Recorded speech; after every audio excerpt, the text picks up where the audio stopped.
Yo, what's going on, YouTube? It's your boy Alex Thomas here, back with another episode of Nerd Talk. We're on episode 50. Tyler, you made it episode 50 of Nerd Talk, you guys. That's crazy. 50 episodes of the revamped Nerd Talk.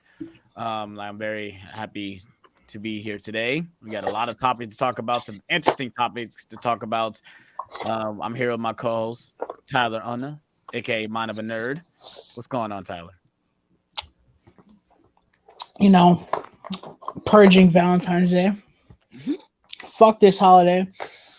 Hey, if you guys have seen Birds of Prey, when the part where she imitates the cheese whiz and just fucking eating it like that, that's how I'm gonna be tonight with all this candy. Fuck this holiday, but you know, I'd rather much be doing this than being miserable. Yeah, obviously, I celebrated my Valentine's Day with my fiance over the weekend because I hate when Valentine's Day fall on a weekday for some reason. I hate it. I fucking hate it because after I spend a whole day at work, I don't want to do anything after I get off work. So that's why we just, I rented an Airbnb, we went out of town for the weekend, spend the whole weekend with her. So that was pretty cool. I know I wasn't here last week for Nerd Talk. So obviously when we start talking about The Last of Us, I'll give you guys my thoughts on episode 4. And when we get to that, so hopefully everyone's having a good time today. Hope you guys are having a great Valentine's Day. Happy Valentine's Day to all the ladies out there. Like I said, this is your holiday. It's funny because I live in Ohio, right? You probably don't even know what this holiday is called. I know it is because you told me before. Yeah. So in Ohio, we got this holiday called Sweetest Day, and that's for the males. So it's funny, my fiance is like, I'm not gonna buy you any gifts because you have Sweetest Day. So I didn't get anything for Valentine's Day, which is fine. I didn't expect anything, but I made sure she had a good Valentine's Day as well. We got to relax and stuff like that. But yeah. Let's say enough rambling, you guys. If you guys are new to the channel, please hit that like button. Please subscribe for more. More videos will be coming in the future. You guys ready for that as well? Now let's go ahead and get into our first main topic of the day. And that is about John Wick Chapter 4, you guys. So I guess this week is John Wick week. I guess they're supposed to be releasing John Wick stuff all week leading up to a new trailer we're supposed to be getting, which is crazy. Is it about that time for us to get a new trailer? I feel like we just got a trailer. But yeah, I don't know why they're releasing another trailer. That last trailer was really, really long. Yeah, so I just watched it again because I was like, I haven't seen it in a while. Let me go watch it again. I was like, wow, they really showed like a lot. Yeah. I probably won't watch it. So I was thinking about the teaser that we got that I reacted to. We got the teaser and then we got the second trailer. So yeah, I guess because when does it come out? March? So yeah, I guess it makes sense they're about to release another trailer a month before the movie comes out. Okay, yeah. But they just announced that the runtime is about 2 hours and 50 minutes, you guys. We had a discussion off camera in our little group chat, and I was just kind of appalled by the runtime because I don't think these movies need to be this long. Like, these movies aren't about the compelling storytelling. We go to see these movies for the gun fu, for Keanu Reeves being a badass, and the visuals. That's what we go see. We don't go see these movies for a 3-hour long story. We don't do that. I think this is kind of a bad move because you're gonna tell me this movie's gonna have long drawn out scenes for no apparent reason, or it's going to be 3 hours of nonstop action, which I don't believe that's true. It's not going to be 3 hours of nonstop action. So, yeah, I'm going to go ahead and let Tyler take the floor because he's not very happy about this. He had a problem also with John Wick Chapter 3 being as long as it was, and it does feel long if you watch it again. Definitely watch Chapter 3, and you guys will notice that. The movie is pretty long. It really is.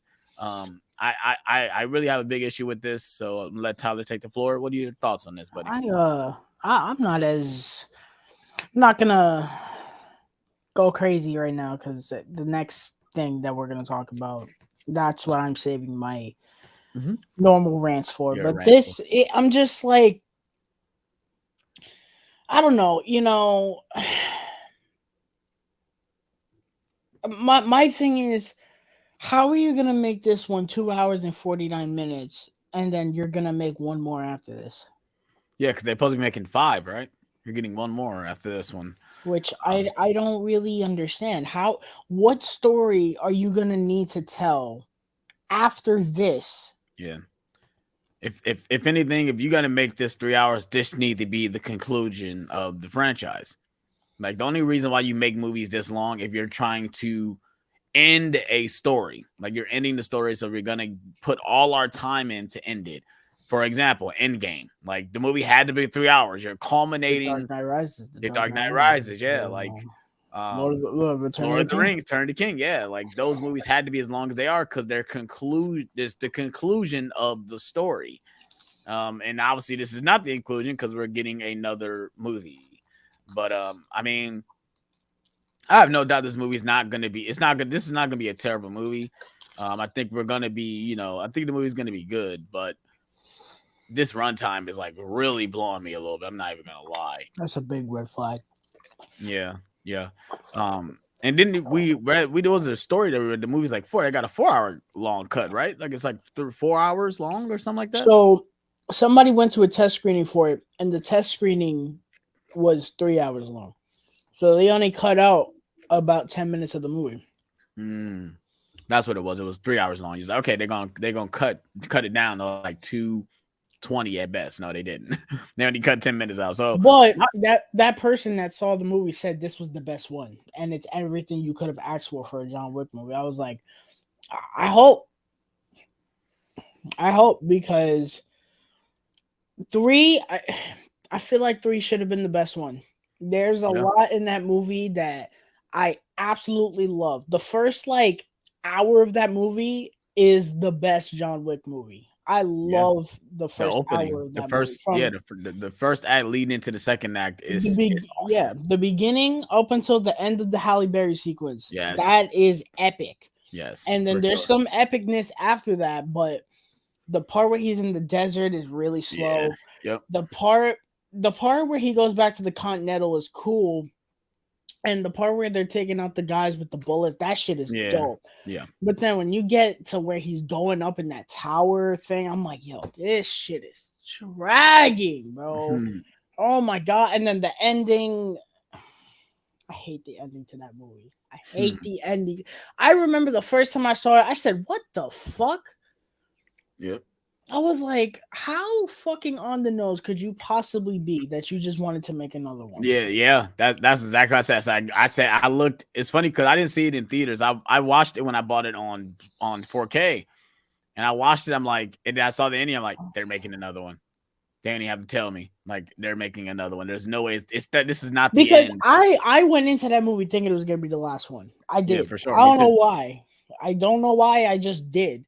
And when that movie ended, I said, are you fucking kidding me? Like, I don't know. And it feels like it should have been the last one based off how 2 ended. 2 has a perfect ending that goes into 3 beautifully. I was like, yo, they're going to end it with 3 and it's going to be this nice little thing. And then now we're going with this. And it's like, okay. I feel like the storytelling of the Continental and stuff was kind of cool at first, but now we're at a point where they just keep throwing shit in there, and it's like, how much more of this could you really do? Yeah. Like now it's now he's got to fight Bill Skarsgård to get out. It's like, what? Bro, just kill this fucking dumb bitch that was in John Wick 3 and get it over with and go back to doing what you was doing, bro. Yeah. For like sure. None of this would have happened if the dude from 2 didn't run his mouth off and fucking try to kill John for absolutely no reason. Yeah. Like, yeah. It's I mean, but it was also John's he couldn't hold himself back when it comes to taking out a guy. So that's what it was too. Like he literally killed the guy inside the Continental. So it was like he could have held back and not did anything, but he did anyway. That scene is so great when he shoots him in the Continental. Yeah. So I need to go back and watch all those. I haven't watched them on 4K, at least the first 2. This is really friendly reminder. John Wick 2 is a fucking masterpiece of a film. Just putting that out there. That is one of the greatest action movies ever made. For sure. I remember the first time I saw it. Did I go see that in theaters? I think I did go see that in theaters, and I was mind blown. I think I got an early review on those movies. It's too bad I didn't start reviewing those movies. Those movies be really easy to review. It's too bad I didn't start reviewing those, but yeah. That was just our thoughts on the runtime for John Wick Chapter 4. Let us know in the comment section below. Are you guys excited for John Wick? I see Mama Blu-ray is looking forward to it. And CS Scott says, I was shocked by the runtime. Yeah, we all were shocked. When they text me in the group chat that it was going to be as long as it was, I said, nah, there's no way. They're holding back on that one. They're not going to go through with that. And I guess they are really going through with it. Let's hope it's not like It Chapter 2 where the movie is almost 3 hours long and people are complaining that it's as long as it is. Bro, I don't know what you're talking about It Chapter 2 for. I know you like that movie. Don't do that. I'm doing it for your sake. Yeah. That's why I said I didn't complain. I said people complained about it. I didn't complain about the runtime at all. I understand why it had to be as long as it was. But yeah.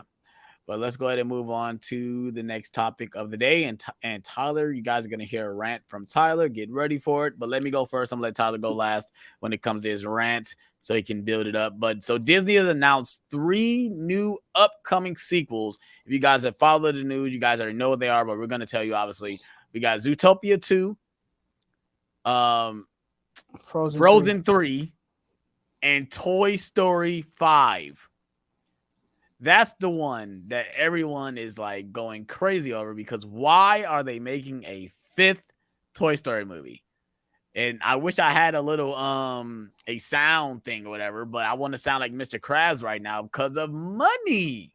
That's why they're making this movie, and they know that the last 4 Disney movies that came out that Disney has done has been flops. Strange World, for instance, straight flop. We don't want to see original content. So people getting upset that Disney are announcing these sequels, but why aren't we going to see their original content?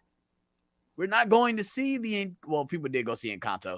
We're not, obviously Turning Red was what it was, but like some of these movies aren't getting the recognition that the sequels are. So that's why, to me, that's why they announced these movies. Because, okay, people love Zootopia. Let's go ahead and do a sequel. Frozen is Frozen. Okay, let's make another Frozen. And Toy Story 5 is their crown jewel. So why not just make another one? I can see that people be upset, but you can't be upset and not go see their original content. They complain why they keep making sequels. But I'm going to let Tyler go ahead and take it away because he has a very interesting take on this stuff. Go ahead, Tyler. Let's start with the good. Zootopia 2. I liked the first Zootopia a lot. I saw it for the first time 2 years ago. I think 2 years ago. I could be wrong. I saw it recently. I don't remember if it was 2021 or not. It might have been the beginning of 22. I don't know. Point is, I saw it for the first time recently. I really liked that movie a lot. I think the tonal shift in that movie is a little, but that movie's very good. And a lot of people like the Zootopia Plus. I never saw it, but I heard it was good. Is it out on Disney Plus? Uh-huh. I didn't even know. It's like the Baymax thing. It's just shorts. Oh, okay. But I heard people really like that. So I really am confused as to why it took so long to greenlight this. Something like that made $1 billion. I feel like that should have. It was the same thing with Frozen 2. They took forever to greenlight Frozen 2. Yeah. It was like, why did it take so long? I mean, going back to the Zootopia thing, because Zootopia is critically well received too. Like it made money and people love this movie. I really like this movie too. I don't think it's like top tier Disney. I know a lot of people do think it's top tier Disney, but it's a really, really good movie. It's definitely one of the best in recent years. Definitely. It's good. So hearing the news of Zootopia, I was like, okay, that's cool. I hope we get our characters back because I love those characters. Yeah. And I hope they do a lot more of the references because I like the mice as the Godfather. That was hilarious. Yeah. Frozen 3, I'm fine with this. I'm one of the few that actually prefers 2 over the first one. I know a lot of people just don't like 2. I really like 2.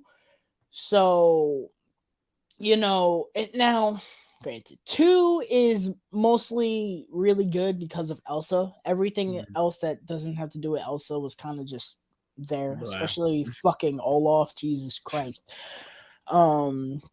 So I guess if they just, I don't know, maybe we should just give Elsa her own movie. I don't know, because she is really why I care about that movie. But Frozen 3, I was like, okay, there is more to explore there. You know, Arendelle a big place, clearly based on Frozen 2, because Frozen 2 had a lot of world building in there.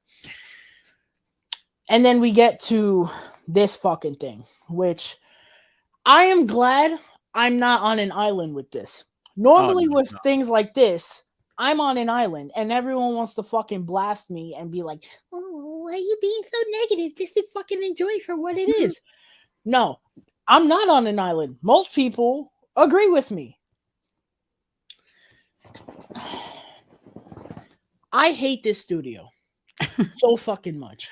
I swear to God. Disney in general? I hate this studio. What they have done, now pushing aside Star Wars and Marvel, just looking at Disney, what they have done in the past 10 years or so is fucking embarrassing. Yeah. It is.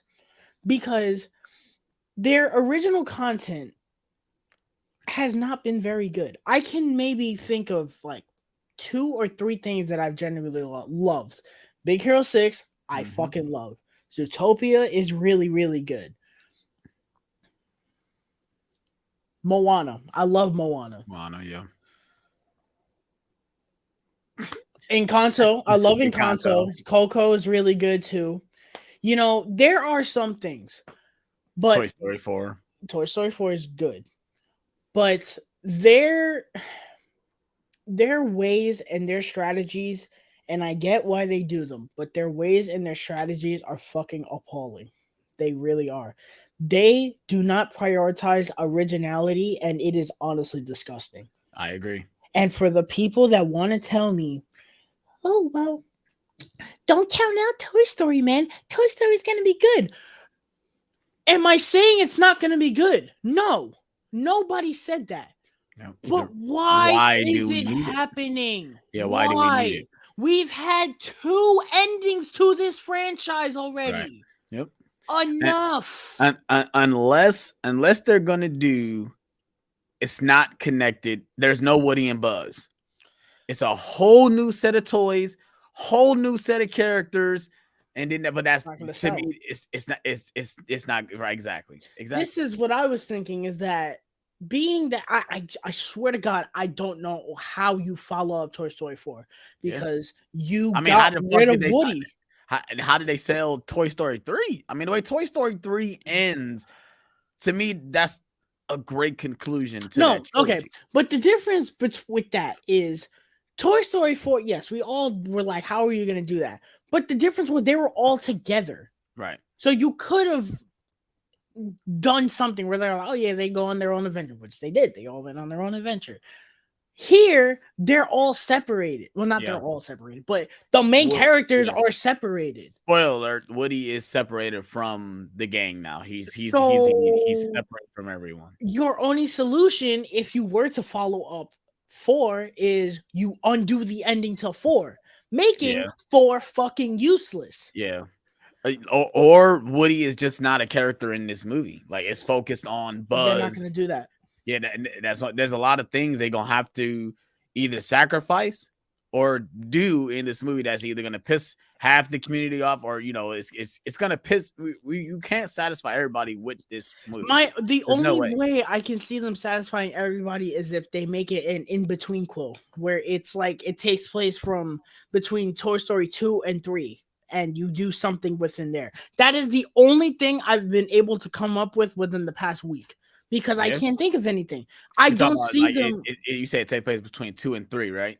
Yeah. Yeah, it'd be like a prequel. It won't be 5. It'll be a prequel. Well, it's an in-between quote because it takes place after 2 and that's the only thing I can think of. That is the only thing I can think of because I don't see, as greedy as Disney is, I don't see them just saying, "Yeah, we're gonna undo the ending to 4." I don't think they're that stupid. They've had their moments, but I don't think they're that stupid. I hope they're not that stupid. You know. Yeah, that's what I was just talking about. It's going to be either one. Either it's going to focus on the one toy going on something like Woody, or it's going to be Buzz and whatever, Buzz, Jane, or all them doing something in their movie. But you know what I would love. It's going to be tough. This is going to be a very tough. You know what I would love, and I don't think this is what this is going to be because they said Toy Story 5. They didn't say spinoff. They said Toy Story 5.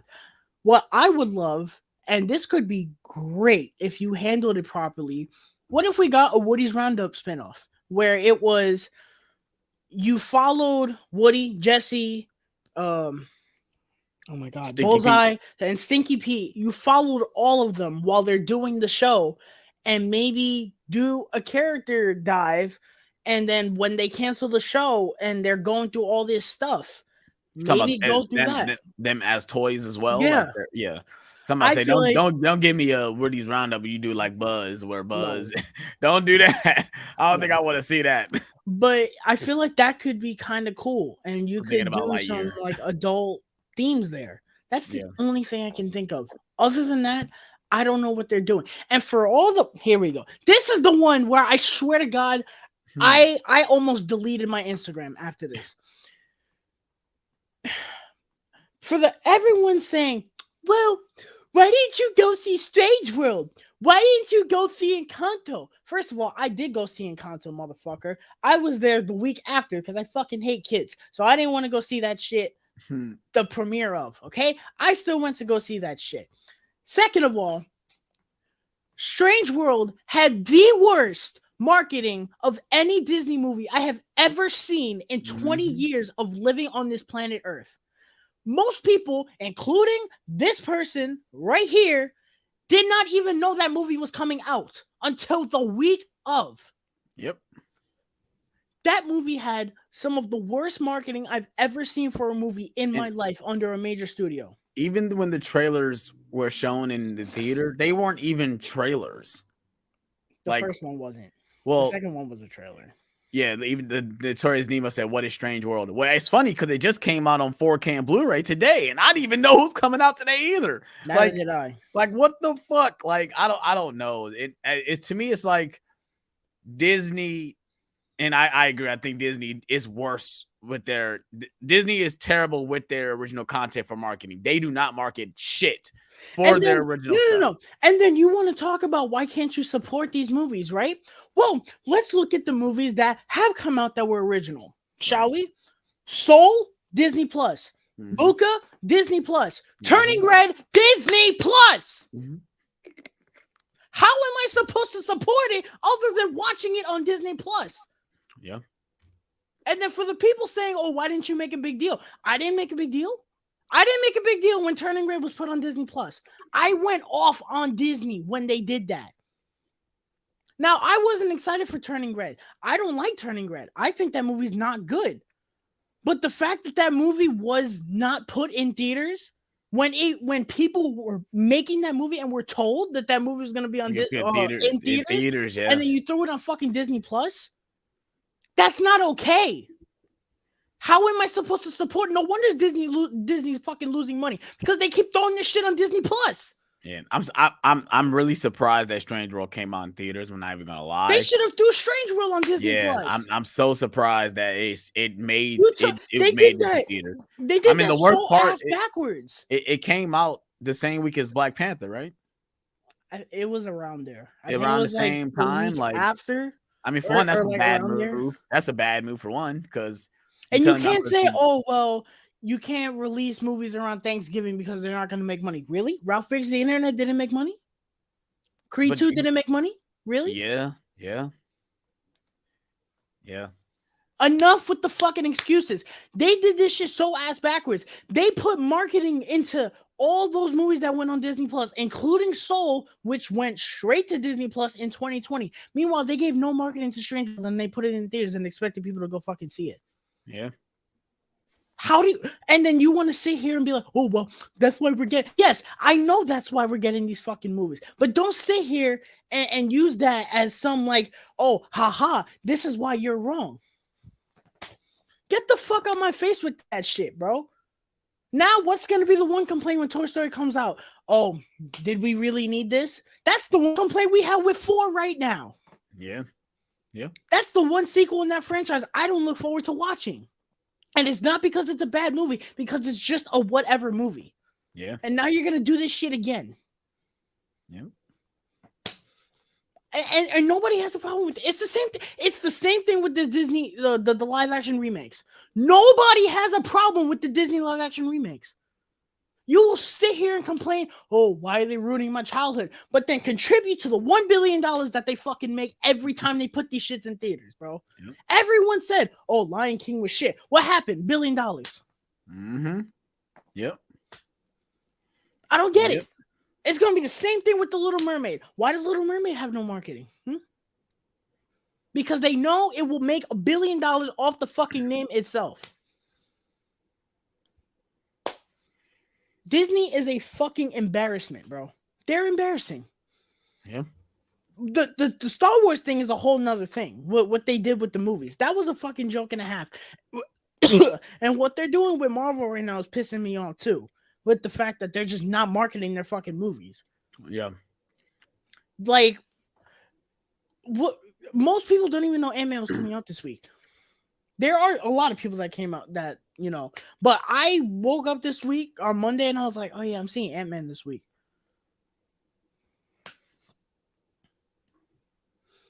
I don't get it. Yeah, I haven't even bought my ticket yet for Ant-Man.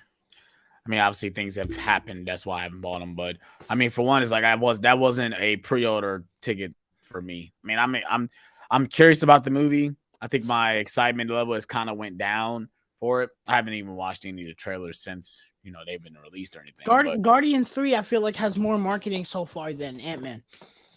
Yeah. To an extent, but it feels like we got the teaser trailer for Guardians not too long ago. That we just got the new one. Yeah. I don't know. Maybe it felt like I just did a reaction to that trailer, that first trailer we got. I felt like that just happened. But I knew we was gonna get one for Super Bowl, obviously. But yeah, I mean, like I said, I agree with all your points for sure. But I'm just saying, from a studio standpoint, the reason why they're releasing these sequels is because, I know why they're doing it. You know, it's for the dollars. You know, all these franchises are profitable franchises, so of course they're going to keep making these sequels. Do we need them? Hell no. We don't need another Toy Story movie. We don't need another Frozen. Like, do we need another Frozen? No, we don't need another Frozen. But these movies make money, so that's why they're going to do it. But yeah, you got anything else to say about this topic? Excuse me. No, you know, it's just I hate when, you know, Disney does shit like this, you know. And I had the same reaction to Toy Story 4. You know, I wasn't as hostile about it. I was just like, okay. But now it's like, you know, we've had 2 endings to this franchise. Yeah. I don't know, Terrence. If you don't agree with anything, get the fuck out. Get the fuck out. You're sitting here saying, I don't agree. Stop hating. Get out. You don't like what I have to say? Get out. I'm sorry. Get out. Like, if what I'm saying is hurting you that bad, the door is right there. You don't have to watch. Get out. Please and thank you. Happy Valentine's Day. Next topic, please. Let's go ahead and move on to the next topic of the day. Like I said, if you guys got any thoughts on this topic, let me know in the comment section below. I would love to hear your comments about it because, like I said, it's very interesting. Disney usually always pulls shits like this all the time. But let's go ahead and move on to the next topic, and that is about, we just said it, about Guardians of the Galaxy Volume 3. We'll be talking about both trailers since we did get one on the Super Bowl, and then we got a longer trailer online. But I did do a reaction to the longer trailer, not the Super Bowl trailer, because I saw it during Super Bowl. So if you guys want to check out my reaction, go check that out. But I haven't talked to Tyler since the trailer came out. So Tyler, what are your thoughts on the trailer? Did we talk about it? I don't know. It felt like it just happened so fast. This whole weekend kind of went like Sunday. There was a lot going on Sunday. I really like this trailer. I was getting a little, like I was getting a little emotional, man. Like they, I said a lot of people say like, oh, the Guardians trailer isn't really hit me in the fields, like they're trying to. It's hit me in those fields. Mhm. I was getting a little misty eyed watching the trailer. I was like, damn, bro. You know, um, I like the trailer. I like the first trailer too. But Yeah. I like that this. I feel like the first trailer was like kind of goofy, Mhm. but this one was a little bit more serious. Yeah.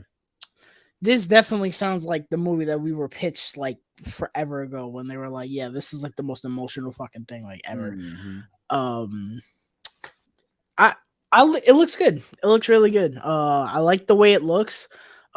It's not as colorful as two, which kind of buzzed me out because I love the way two looks like color palette wise. It's probably my favorite looking Marvel movie, to be honest. Um, but it looks really cool. I am a little concerned about some things. The villain is one of them. I have no idea who this is. Yeah, Uh, I was about to say that's probably my one flaw with this movie so far is that I have no idea who this villain is and what is his motivations and what is going on. To me, it's like what is going on in this movie. I think it really looks good, but I don't understand what is going on in this movie at all. At least with the other movie, there was kind of a through line story of what's going on. I don't understand anything that is happening in I this don't know movie. about that with two, bro. Yeah, two is definitely like that for sure. That was one of my major problems with two, but this one is I feel the same way. Um, it feel like it's just a lot of things going on in this movie, but it's a Guardians movie, so yeah, maybe that's why. But yeah, go ahead. And also Adam Warlock. Now, I love Will Poulter. I think he's a great actor. The only thing that now, I haven't seen Where the Millers. I know a lot of people were like, yeah, he's great in Where the Millers, but He's all right. the Maze Runner movies, he's really Yeah, good in the first Maze. Well, I don't want to spoil the fuck it. It's fuck it. fucking like five It's years 10 old. years old The at this first point. I and the think. third Maze Runner movies, he's really good in both those movies. So I was excited when he was cast. I was like, oh, that's cool. Yeah, And he looks great in the trailers. He looks yeah, cool. I'm just worried that he's gonna be misplaced in this movie. I hope that he doesn't, and I hope that this movie pays off because yeah. we are not big fans of two, and And it would especially with be the ending hinting at Adam Warlock. It's like we waited for how long? Like it's been almost 6 years. 7 years Yeah, since that last movie. It's like, let's see what the fuck is going on. I hope it pays off, and I hope that they take some risks in this movie. Everyone's saying, "Oh, Rocket's dying." I feel like they're too on the nose about that. And Rocket is not No, dying. I don't think Drax is done. Drax is done. I personally think that if they want to take a big risk, kill off Star Kill. Lord. Yeah, I was about to say Quill. Like That's Peter just Quill me. probably has to go. If you guys are not gonna if you're not gonna put the new Gamora and Star-Lord together, you gotta go. You gotta go. And I hope they. It looks like it from the trailer, so I'm not too worried about this. But I hope they resolve that really quickly because I was not excited for that when Endgame ended, and he was like, "Oh yeah, I'm looking for Gamora." I'm like, "What the what?" Yeah. Let's hit the comments. We got a lot of comments. Yeah, I was reading them as we were talking because we got some I'm gonna go questions. back to the Toy Story thing because Hunter was saying some stuff about Toy Story. Notorious Nemo too. Yeah. Yeah, he was agreeing with you about Woody's Roundup, saying he agreed with that. Same with Notorious Nemo saying the same thing. He said it would be cool, but would it fit with the modern No, toys? it would be a prequel. It'd take place when they were making the show. So basically what I was saying was like, what if they did a movie where they focused on the toys when they were making the show and the process and how they were like thinking and all that. And then when they got canceled, like how it affected them. I know it's a very like cookie cutter thing, but I'm sure they would add some things in there. You know. Yeah, Hunter says, Tyler, your rants are Oscar worthy and epic. You're not on an island. What was the best Disney movie marketing? Like what was the best marketing for a Disney film? So if we want to talk about under the Disney banner, I say Yeah, Force because Awakens. yeah. I mean, you want to talk about just Disney animation or Big Disney Hero like 6. Disney Big Hero itself? 6 had really good marketing. Yeah, I'm trying to think of modern though. Like I think so. To see it sucks with what we've Yo, dealt with for the Cars last 3, 2 bro. years. Cars 3 has some crazy ass marketing, bro. Yeah. Fucking teaser trailer was like, oh, Lightning McQueen blew up. What? Yeah. I remember watching that trailer being like, what? Huh? They just murdered Lightning McQueen? Jesus Christ. The movie is not as good as the teaser trailer, but no. I see that movie all the time for cheap, and I never buy it. I swear to God, I have the first movie. I don't have the second one or the third one for Cars. He says it was Chapek. Chapek. Okay, I said Chapek. Chapek was the blame for the day-to-day release for obviously all these movies that came. He was the one. They were the one making those foes, you know. Yeah, he was in charge, right? And you know, I think some of those movies would have made money, some of them wouldn't. You know, I think Corolla would have made a lot of money. I could have seen him making a lot of money. Jungle Cruise, maybe not. He says is if Disney Premier Access was still a thing, they did a day release for Guardians 3, do you think Marvel would have sued if no. after the shamble with Black Widow, they would never do this again. Yeah. I mean, Scarlett Johansson was promised that the movie was coming out in theaters, and they did both. They put it in theaters and on Disney Plus. They wasn't supposed to do that. So I doubt that with how much money has they put into this movie, they don't want to deal with none of the actors or James Gunn themselves. No, they wouldn't do this. And if he did, he will be out of there for sure. But going back to Guardians 3, I like the trailer as well. I really hope that it is as emotional as it is. Hopefully, it's not just a joke fest throughout this entire thing. Hopefully, some characters do get it. Like, hopefully they do, because these characters have been around since Phase 2. It's crazy to think that like some of these characters have been around for a long time, and I think it's time for them to scoot out of here now. You know, if you got to introduce some new Guardians, go ahead and introduce some new characters for the Guardians. Whatever, you know. I mean, you know. So yeah. You got something else to add, Tyler? I'm looking through comments. Question: the trailers are good, but when you watch the movies, it's the same cookie cutter. But yeah, if you're talking about Marvel Notorious, yeah, they know how to make good trailers. They do, for sure. They definitely know how to make good trailers. I haven't been, buying into them because I didn't buy into the trailers for Love and Thunder at all. I thought that movie was going to be terrible, and I actually kind of like it, but I have not been on board for Ant-Man at all. Yeah. Chapek fucked up Disney bad. Kathleen, dude. Yo, that's this crazy thing. That thing about Kathleen Kennedy is that they hired her to be the Kevin Feige of Star Wars, right? But we all agree they should have just hired Jon Favreau for that job. They should have just hired him to do it. I mean, he's essentially that now, though, because he is like heavily involved in season 3 of Mando right now. Yeah, but like, I think obviously they hired Kathleen Kennedy because she was obviously friends with Steven Spielberg, worked on a lot of projects, produced a lot. Yeah, I'll watch certain movies and see her name pop up, be like, oh. I mean, I think the first thing I saw. I think that it was Back to the Future. That's the first. The Transformers movie, the animated one. She worked on that. Yeah. I saw her name pop up. I was like, oh. Yeah, she did. She worked with Spielberg throughout her entire career. I don't know if she actually did the original Star Wars, but I know she did E.T.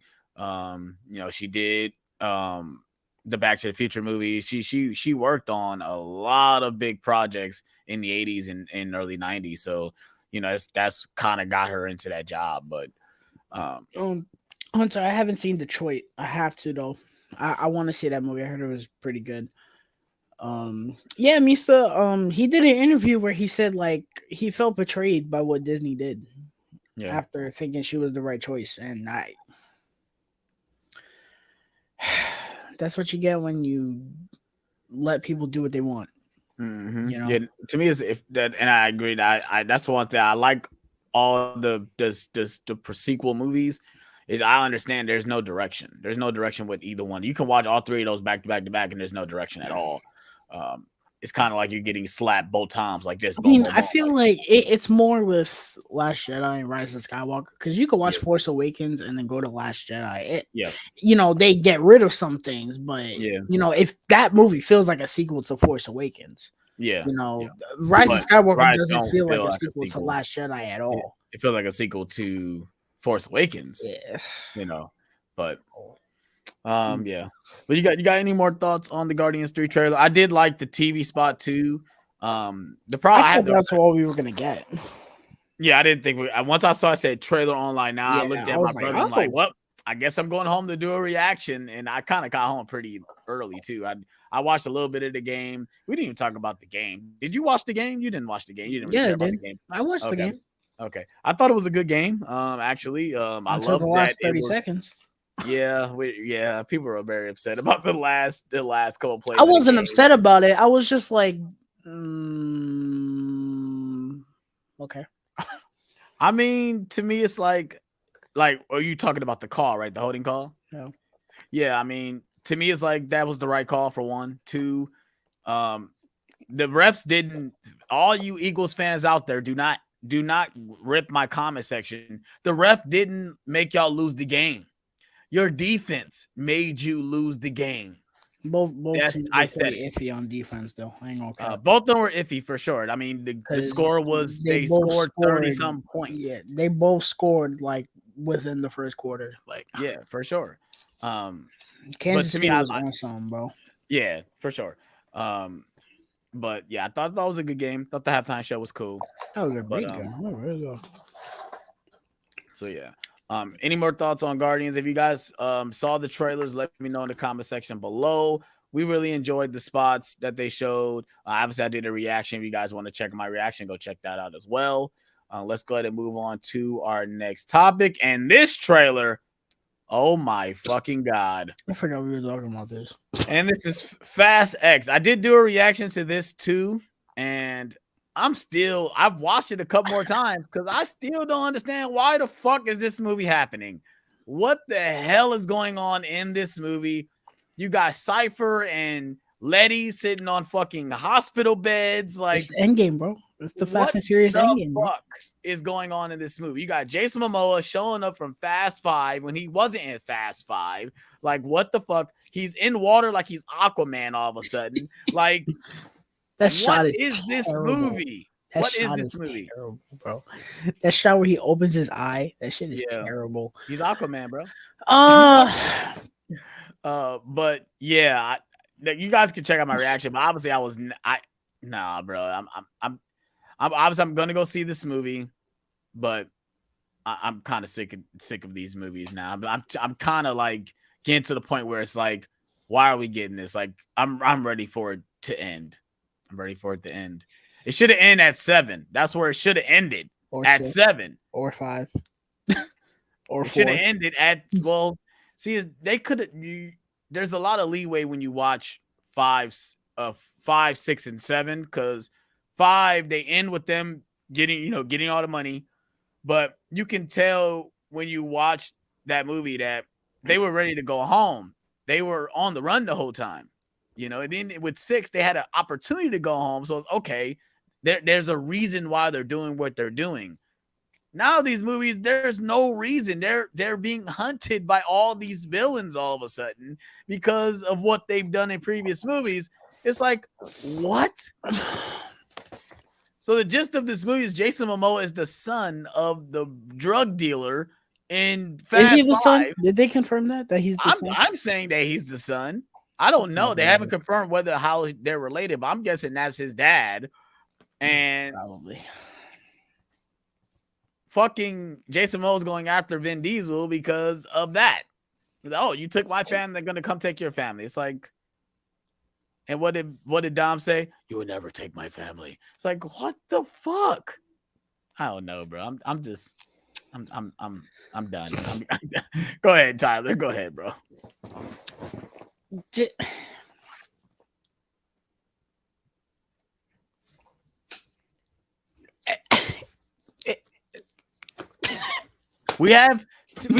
said it in my review, bro. I still remember getting The Fast and the Furious on DVD. That was one of the first DVDs I ever Bro. owned in my life, like ever. This and this are in the same franchise, bro. Yes, they are. And And I just watched this recently. I love it. one thing I want to also understand that you can't keep doing the same things over and over again. No. Don't say that, because this movie is coming off as doing the exact same thing over again. This movie is coming off as my issue with the Fast and Furious movies after 5 is like they keep doing the same template of, oh, we're all happy or whatever, and then, oh, this new mystery person shows up. Now with 7, it was fine because it was, that was set up, so that's like, okay. But like 6, well, 6 wasn't this guy wasn't going after them. He was just he was just blowing shit up, and then The Rock was like, oh, hey, come help us or whatever. But like they did the same thing in 8. 8 was, oh, Charlize Theron, like, oh, I got dirt on you, like, help me out with this. And then what happened in fucking 9? Oh, John Cena, now I'm going after you and I've got dirt on you, so like help me out or whatever.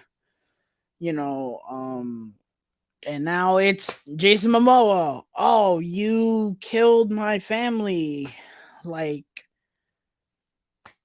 I don't know, guys. Like, normally Fast and Furious doesn't do this, but like it's gotten to a point where it's just like so copy and paste. Like, Jesus Christ. Like, do we have to do the same thing every time where it's like, oh, now we got to go back and get, somebody from the other movies and then bring them back in and make them like, oh,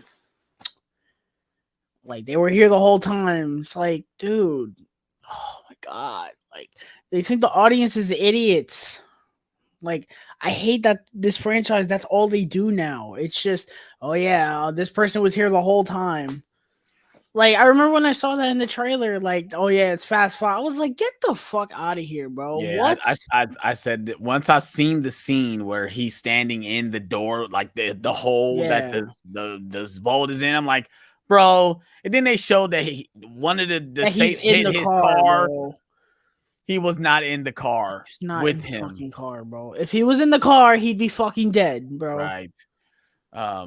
But yeah, I mean, I was listening to your points. I agree with everything. Like like I said, I was talking to my father. I'm like, these movies are just the same thing. Like rinse and repeat. Like even my friend, like, I was texting my friend about it. He was like, the car chases in this trailer, they all look the exact same from F9. Mm-hmm. And I was like, Dom got the same charger. It survived it being swung onto a mountain. He still has it. It's gonna survive Sonic Blast. I mean, he wasn't in the Charger when he did that. He was in a different car. No, he was in the Dodge Charger. He wasn't in his normal car when he did that, bro. No, I'm talking about he was in a Dodge Charger. I'm not talking about the one that he usually had. I'm talking about in general. He was in a Dodge Charger. Oh, yeah. And it's the same one that he has when he flipped the he did the little Tarzan swing across the damn cliffs. And it's gonna survive. This one is gonna survive Sonic Blast all of a sudden. Like, I don't know what the hell is going on with that. There is some positive. The action looks cool. That wrecking ball thing is awesome. Yeah, we don't have to ever worry about the action. I think the action is always going to be good. It's just like, for me, it's just why? Like, why do I need to care besides seeing things being destroyed?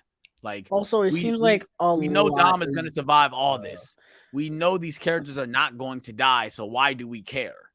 Like, that's what I'm thinking. I think they might start killing some people off, bro. He said, "Why can't they go back smaller? Just because they've been to space. They're done with that. They've been to space.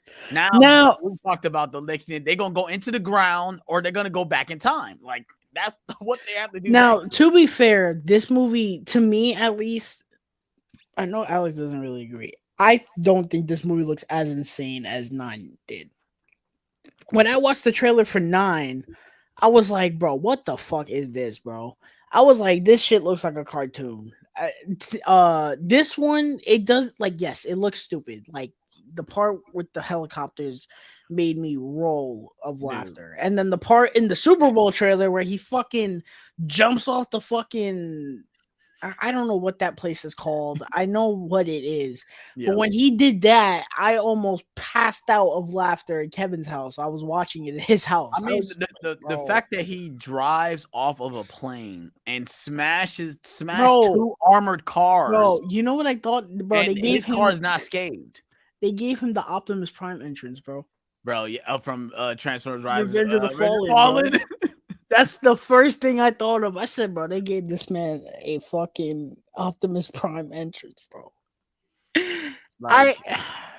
And the worst, the worst part is I'm gonna go see it. Me and my fiance is gonna. Bro, go I see got my movie. tickets already, bro. I know. I actually have my tickets already. See this movie because we saw Fast 9, and like I said, I enjoyed it for what it was, but I knew that it was dumb. Like it was just dumb. Like once Tyree started noticing that they were surviving everything, it's like, what's the point now? Like we know that they're gonna make it through all of this. Like, yeah. And the other thing that's kind of bugging me is number one, the Super Bowl trailer wasn't like this, but the main trailer was that the main trailer was more like so dramatic and like gloomy. I'm like, this is not what I want to think about watching a trailer for one of these. At least F9, that shit was like, yeah, this shit is dumb and we're gonna have fun with it. Yeah, the Super Bowl trailer was a lot better. Also, there seems to be so much shit going on in this movie. Yes, I said that. That's probably going to be one of my major complaints. That this movie's probably going to be close to 3 hours long. No, they complain about John Wick. Like, damn, this movie's going to be 3 hours long. They confirmed that it's 2 hours and 10 minutes. Oh, wow, they're gonna smush all that stuff that we see in this trailer into 2 hours and 10 minutes. So you got Jason Momoa, you got John Cena coming back, you got Cypher stuff, you got Dom being a father stuff, you got Han and what's his name? Fucking Jason Statham's character doing they shit. You got Gal Gadot coming back, so you got to explain that. Oh my god, bro. It's gonna be a convoluted mess. But there's one more after this. Yeah, and this is, they said this is the beginning of the end, basically. It's going to be the part 1, part 2 epic of the Fast saga. I can't believe this is a fucking saga. Mark my words, this movie's ending with time travel. Yeah, they're going to go back to the first movie. They're going to go back to the first movie and say, stop stealing those things so we don't get into this life that we do. Don't steal those DVD players. Don't steal those DVD players anymore. Don't trust Brian. And then they're gonna CGI. They're gonna CGI Paul Walker and do that. Listen. The only positive that would come from that is that I get to see Vincent again. For those who don't know, I actually kind of like Vincent. He's annoying and he's a little prick, but I like him a lot, and I kind of hate that they killed him in 5. I like the tuna here. He said, "Bullshit, asshole. No one liked the tuna here." He said, "What I do." I love when he starts fighting him and he goes, "What'd you put in that sandwich, bro?" That first movie's classic, bro. It is though. You watched the 4K? I think the 4K looks okay. Yeah, it's pretty good. That 4K, not bad. But yeah, I'm not looking for. I'm looking forward to the absurdity of this, but I'm not looking forward to the actual movie itself. I was like, and it's weird because when they were marketing it before the trailer, I was like, they released like some promo that showed like all the characters. That shit got me hyped. I was like, yo, we're getting another Fast and Furious. Let's go. And then I seen the trailer. I was like, okay, it's another one. Mm-hmm. Like DJ Khaled said, another one. We'll be here. Of course, they're gonna get another one, and then they're gonna do another one. It's funny because I was watching someone do a reaction to it, and it was like, oh, they say, oh, this is part 1, part 2. You're like, man, they're not gonna stop making these movies. It's gonna be the next generation. We're gonna see Dom's son do the same shit that he's dealing with. It's gonna be Fast and Furious, the next generation. That's what's gonna be next.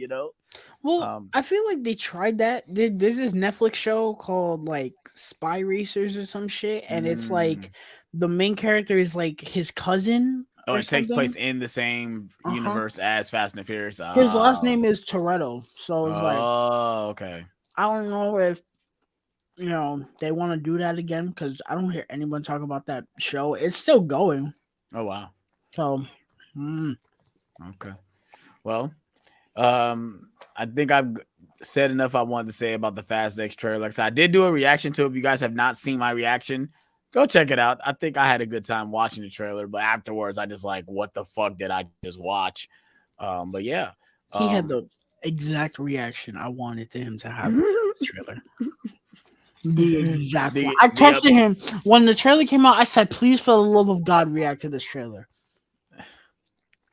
No, I hope you're satisfied with the reaction I gave, because the blasphemy of that trailer. Oh my God. But let's go ahead and move on to the next topic. Of course, since the Super Bowl did happen this Sunday, the reason why someone like me, like I said, I like football. I don't love football, but the reason why I watch Super Bowl is for the Super Bowl spots and the commercials. Commercials was kind of ass again this year. There was one that was hilarious, and I think you know which one I'm talking about. The Ben Affleck one, the Dunkin' Donuts one. Oh yeah. It's funny because my fiance pointed out, like, they got Ben Affleck at Dunkin' Donuts. Like, yeah, because J-Lo just pulled up talking shit on top too. I didn't put the flash. What you mean? I forgot the flash. Oh, well, we can do that after this. We can do it after this. No, we can just do it after. It's a Super Bowl trailer. Yeah. But yeah, Super Bowl. There's some other trailers that did get shown. Like, clearly we already talked about Fast X and Guardians, and some other trailers got shown. Like one trailer that Tyler was very upset about. Transformers: Rise of the Beast got a TV spot. And I kind of agree with him. The trailer was ass. It was not a good trailer. At least it's for a Super Bowl spot. It was a fucking car commercial at the end of the day, because they showed the symbol and they showed the Porsche symbol in the damn title. It's like, oh, I guess I'm supposed to get excited for this movie, I guess. Yeah. But, Kevin thought that they were going to give us more with different cars, and that's how they were going to show more footage. No, that was literally it. That Super Bowl trailer was the epitome of getting kicked in the nuts. When I saw Mirage like drifting, I said, "Oh, here we go. Yeah. And then it ended. I was just like,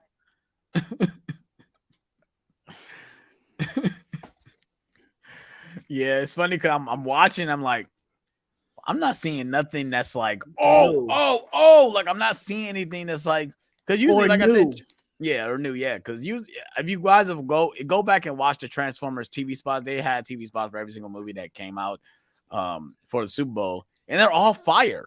They're all just 30 seconds, just quick clips, and they have awesome footage in those trailers.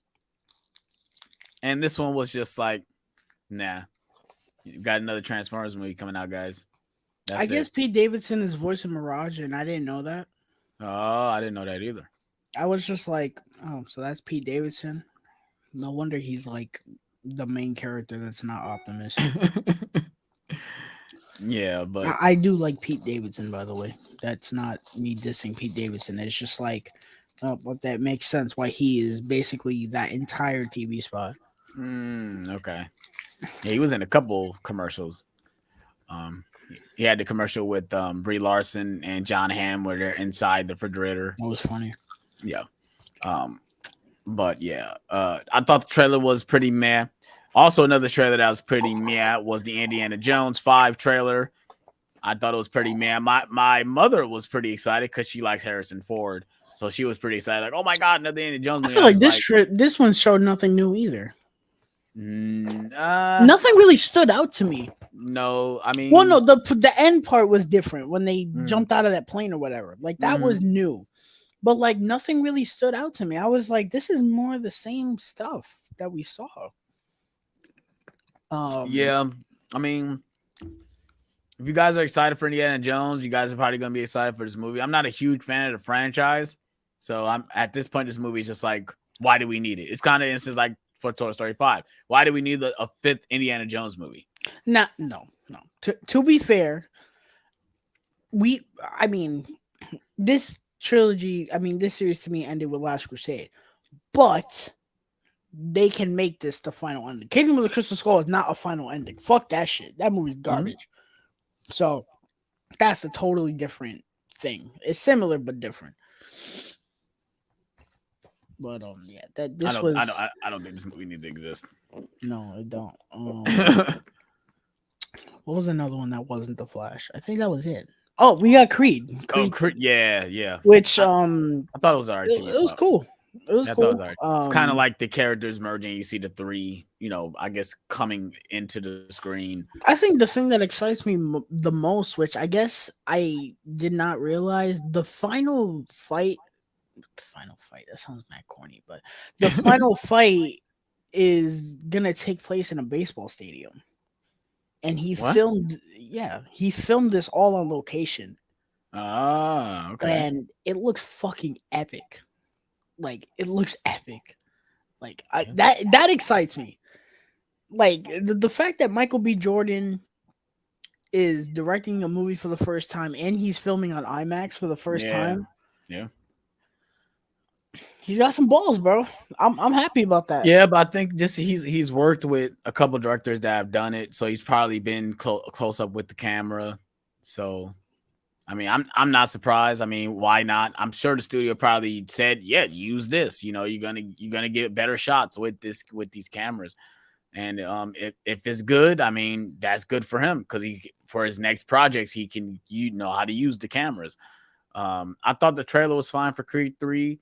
I'm actually pretty excited for Creed. I need to rewatch I need to do like you do a binge of all the Rocky movies and Creed movies before I watch this movie, so I can get in the hype of Rocky and Creed. So I thought that the trailer was fine. I think that was it for the trailers. That was not the Flash. Yeah, because we thought we were gonna get a Mission Impossible spot. At least I thought we were gonna get a Mission Impossible spot. I didn't think about it until someone brought it up. I was like, oh yeah. Yeah, I thought we were gonna get a John Wick spot. I thought we were getting John Wick. What else? The Marvels. We didn't get the Marvels, Secret Invasion, Little Mermaid, Mandalorian. Like I thought we were gonna get a lot more of those. Once I know that I was looking at it, I'm like, I think that's it.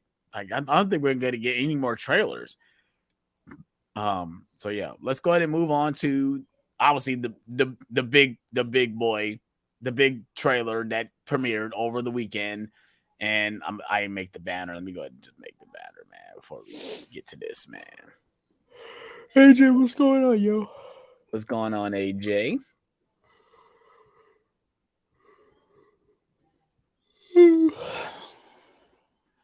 The Flash trailer, you guys. And yes, it did get a Super Bowl spot. And when I first saw the Super Bowl spot, I couldn't really pay attention to it because I was doing a lot. I was getting my food, and I'm like, okay, there it is. Let me look at it. And I saw the images, but I couldn't really pay attention. So I'm like, okay. And then they said full trailer on. Well, actually, I found that you sent the trailer for the spot. The trailer came out before the TV spot. Right. And I'm like, okay, I'm not going to watch it. I'm going to wait till I get home to react to it. Then my brother said he watched. He's like, bro, you got to watch it. I'm like, no, I'm not watching. I'm going to wait till I get home to react to it. And then I saw the spot and I'm like, I gotta go home and react to this shit, bro. I gotta go home and react to this shit real quick. And when I got home and reacted to it, I did not expect the reaction I was gonna get. I'm not even gonna lie, dude. I really like this trailer. This movie looks fucking dope. I did a reaction. Go check it out if you guys haven't. But I said, this movie looks fucking dope. It does.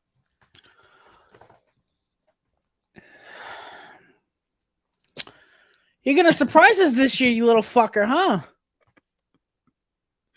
Yo, this movie looks dope. It does. And yes, I was the idiot that did say yeah, this movie just needs to go away. Like it does, because it's been delayed for years and years and years. This movie is supposed to come out when?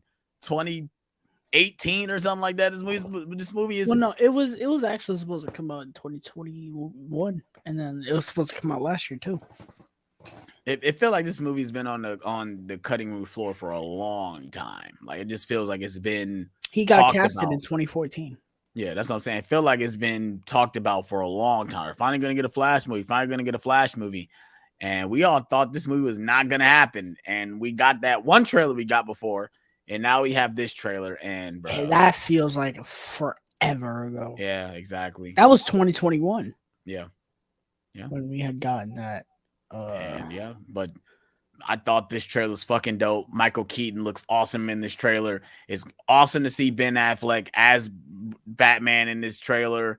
Like I said, I like Ezra Miller as Flash. You know, I chuckle at the part where he sees himself and they're like, "Oh my god, you stole my face." I do chuckle a little bit at that. I thought that was pretty funny. I was like, it was pretty funny. Yeah. I thought this trailer was dope. I do. Seeing Zod, bro. Oh my god, dude. Seeing Zod. Seeing the Man of Steel stuff, though. Like they're going back to Man of Steel is like just awesome. It is, man. Like, yeah, but go ahead, Tyler, bro. I feel like this movie is weird to me. First and foremost, I did like the trailer. I thought it was a very good trailer. This movie, I think, blew everyone's expectations out of the water, and I'm glad that we started off the night with this. Mm-hmm. I think I really like the way the movie looks. At first I wasn't a fan of the aspect ratio when we first got that first trailer. I was like, like it's wide. It's like you know, it's 184, not even 185. It's smaller than that actually. But now I'm okay with it. It looks cool. I like the cinematography. I really like the way it looks. I like the colors. This movie, in a very weird way, feels like. Oh, there it goes. The DCEU Endgame. Yeah, which it should have been. But it's still weird. And I can't believe I'm gonna quote this woman in a logical way. Grace Randolph said something that I kind of agree with. It was the fact that how are you going to do a twist on a story when we haven't even gotten the good story first? Because that's what this movie is. This movie is a twist on the DCEU. But it's like, but what exactly are you twisting? We haven't gotten anything. Yeah. Is the only thing that you're twisting like, no, it's not Superman, it's Supergirl. Like, is that really the only twist? And the fact that I guess there's no metahumans. Yeah, and the fact that Michael Keaton is the Batman, that's not Ben Affleck. It's like, yeah, that's quite the twist. Mm-hmm. You know, I agree with her on that aspect. You know, I don't know. It looks cool. You know, I seen someone say this, and I kind of agree that it just looks like DC nonsense, and you know, it's gonna be one of those things where we just go in and just, you know, turn our brains off and watch it. And I was like, it's somebody pointed out, oh, this is the DC No Way Home version. You know, somebody said that too, and I've seen a lot of people, man. Sometimes you people in your theories, man. Someone was like, "Oh, the one shot of Batman jumping out of the plane is Christian Bale." I'm like, it's not fucking Christian Bale, bro. I mean, when I first saw the Bat Pod, I thought it was Bale. I'm like, "Oh, is that?" I said, "Wait, what?" And I'm like, "Oh no!" I saw the cow. I'm like, "Okay, that's Ben Affleck." I knew it was Ben Affleck because I've seen the set photos of him on the bike, which looks fucking awesome. By the way, yes, that the Bat Pod, his Bat Pod looks amazing. It does. All the shots, and that's the one thing I can say. The movie looks great. Like, and I know they're probably gonna do more touch ups on the special effects, but I think it looks good. I hope so because some of the CGI, woof. Yeah. It like I said, it looks cartoony a little bit. Some of the green screen looks really bad. Yeah, I do like the shot where the two flashes like shit is raw. They combine together and like do like a you know, kind of like a, you know, double hit or something like that. That was dope. Seeing I can't, what's her name? The new Supergirl, what's her name? Kara? Supergirl. Well, I thought, most of her stuff was dope. I love the way she moves in the scene that they show her in. Michael Keaton, bro. Bruh, when he shows up on the scene, bro, and the fucking Danny Elfman score, I said, what? Bro. And every time I watch the trailer, and I have watched the trailer like 5 or 6 times already, bro, I still get that moment like, oh my God. The fact that he jumps down, and we said it, how the fuck is he doing this at 60-something years old? Bro, this nigga swooped this nigga up and body slammed somebody. Like, bro, what? And I said, I think they're de-aging him. I don't think he's. I don't think so, because they released a picture of him like just Bruce Wayne, and he looks like normal Michael Keaton. Okay, so I don't know. The way his chin looks, it looks like it's de-aged. Yeah, by the way it looks. And maybe that's it. Maybe because it's really not him under the cowl. Maybe they did like CGI his chin on there or something like that. But I ain't gonna lie. I said it before he did, so I was ready for it. Yeah, we all did. I'm Batman. I was so ready for it, bro. Oh my God, dude. And it's funny because me and John were on the same wavelength. We were like, bro, why is fucking Michael Keaton Batman? Yeah. And I feel like as soon as he stepped out, we were just like, bro, inject that shit into my veins, bro. And maybe it's because they he's not even my favorite Batman. He's not. And maybe it's because this is a one and done. This is a one and done thing, thanks to them axing Batgirl, which I know I just gave her praise, but she also went and said, everyone's praising the Flash. Meanwhile, you wanted Hamada gone. Yes, because Hamada is a fucking disgusting human being. And you were about to make fucking 60-something-year-old Michael Keaton the main Batman in the DCEU. And you were okay with that. Yeah. So, yes, I did want him gone. The reason I'm rooting for this movie is because it looks good and because he's not going to be Batman moving forward. Yeah, I agree with that. I don't think Michael Keaton was a great choice for him to be the Batman moving forward. I'm glad it's a one-off. Like I said, it's kind of like the Tobey Maguire situation, where it's, okay, we have our satisfaction of seeing him back in the suit. He did it. He sold it, and let's move on. And I got a feeling this is going to be the same way with Michael. The suit looks great. I love the. Yes. I don't know. It is a new suit, right? It's definitely a touch up from either one of the suits, either from 89 or Returns. But did you see in the Super Bowl trailer they showed a shot where there's like a whole bunch of other suits? Yeah. So I wish they that shot is cool. I wouldn't be surprised. That shot is cool. I just wish that there were different colors. I was like, that's kind of boring that they're all black and yellow. Yeah.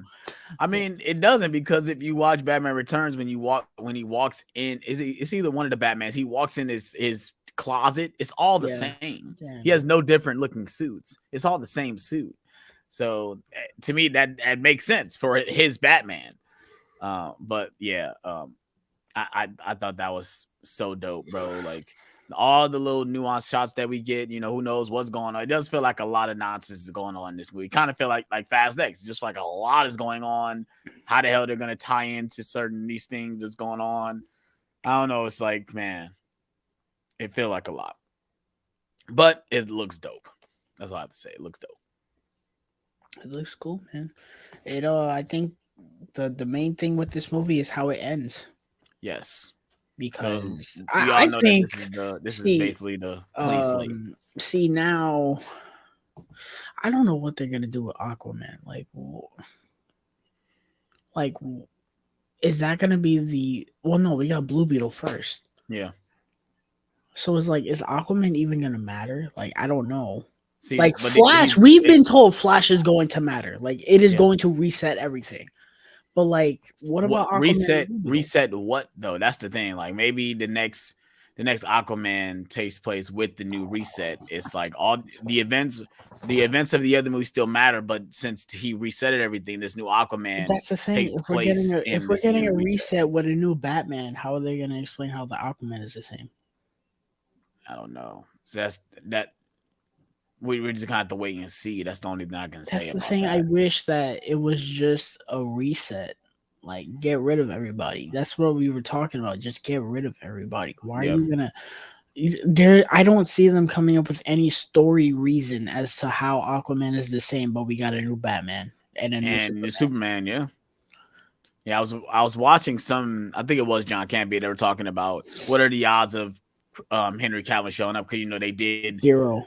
Like they did. Obviously, they did the we knew they were in the movie, but they were saying they were in the movie. And Batman, Superman, and Wonder Woman were in this movie. Yeah, we know they were cut, but the one thing I can say is who knows whether or not they're going to show up or not. That's the thing. But to me, I mean, Cavill obviously, he's gone, but like Gal Gadot, they told her she could come back, so it's like, why isn't she in this movie? Yeah, fuck it. Yeah, I mean, it's and the other thing that's bugging me is, are we gonna cast another new Supergirl after this? Yeah, because to me, what I would do is I would just have it be that it's the same actress, but it's a different version. Yeah. Yeah. And I know what you're gonna ask me. Well, why don't you do that for Aquaman? I mean, that's what I was thinking. That's the reason that you kind of can't do that is because what different version would we get? But my only thing is that's the same thing with the Marvel stuff. Why isn't it only certain actors have the same like version of themselves or the same like body, but someone like Tom Holland has 3 different versions of himself, or Loki has so many different versions of himself, but Stephen Strange has every Stephen Strange look the same. It's like at the end of the day, it's like it's all multiverse stuff. It's all stuff that doesn't exist in real life. So it's like, why should we care? I don't know. There's a lot of I don't know with DC, and I feel like we've said this, but I guess we'll get to these speed bumps when we get there. I'll tell you this right now, Kenneth. Why would you bring it up? I was having a good day, and you brought it up. No, I have not played it yet. I want it, and I need it. You guys have seen Insidious? And the guy's whispering in the thing. He's like, I want it. That's how I feel right now with that game. Right, go ahead, Tyler. Move on. I'll say this right now. Shazam does not matter. My excitement for that has gone down as well. You know how worthless that movie is? They dropped the trailer last week, and we didn't talk about it. They dropped the trailer? Yeah. I think you told me that too. You said don't watch it. Yeah, because it spoiled the whole fucking movie. Yeah. I think I remember you saying that. And I think Warner Brothers did that on purpose because they know nobody cares about this fucking movie, which is a shame because I love the first Shazam. Damn, I didn't remember that. Wow. You'll probably see it Thursday when you go see Ant-Man. Yeah. Well, I don't know. Maybe I won't go see Ant-Man, but that's another topic for another day. But yeah. You got any more thoughts on the Flash trailer? No, man. I just hope it's fun, and I hope that we, a lot of people say, "Oh, whoa, I hope you're wrong." Like, yeah, I do hope I'm wrong. I don't like being right all the time. Right. If I'm proven wrong, and if it's for the positive, I love that. I love being proven wrong when it means I get positive. Right. Like Ant-Man. I think Ant-Man's gonna be garbage. I hope I'm proven wrong, and I think it's good. That would mean, hey, I got a good movie out of it, and I was wrong. Yeah, can't complain about being wrong then. Yeah, I think the trailer looks dope. Like I said, I hope it's good as well. Hopefully it's not just a bunch of nonsense and it's just, there for the sake of being there. Hopefully everyone gives good performances and, let's move on to the new DC studios. So yeah, let's go ahead and move on to our final topic of the day. And of course, that is The Last of Us, episode 5, titled Endure and Survive. This is the Henry and Sam episode. So if you guys have played the game, you guys already know how this episode ends. And I'm going to just jump right into it. They fucking nailed it. They nailed it. And they diversed from it as well with one little change, which I do like in this show. One little change. They changed a lot. It's a big change. Well, I'm talking about with Sam and Henry as characters. Well, they made Sam deaf. Yeah. And that's not obviously in the game. Mm-hmm. And I really enjoyed that because that made Sam more reliant on Henry to survive in this world. And it gives more of a, like I said, more of an emotional, drive for Henry towards the end of the episode. I do like that change. The whole neighborhood thing going on, I really liked all that stuff too. Of course, the bloater, fucking awesome. All the clips coming out, fucking awesome. That's what I'm trying to diversify. I think we can dive deep into it, but those are just certain things that really stood out to me in the episode. I did not like Kathleen as a character from this episode or episode 4. Did not like her at all. Did not see her as a leader. Did not see her as people following her. Did not see all of that stuff at all. When I was watching, I'm like, what? This is the fucking leader. But bro, they just released the first look at Joker 2, bro. I'm not excited for Joker 2. I can tell you that right now. The picture. So they released what Harley Quinn and this is very bare bones, but that's it. Okay. I guess Lady Gaga is gonna look like Lady Gaga as Harley Quinn, right? But okay, yeah. But yeah, go ahead.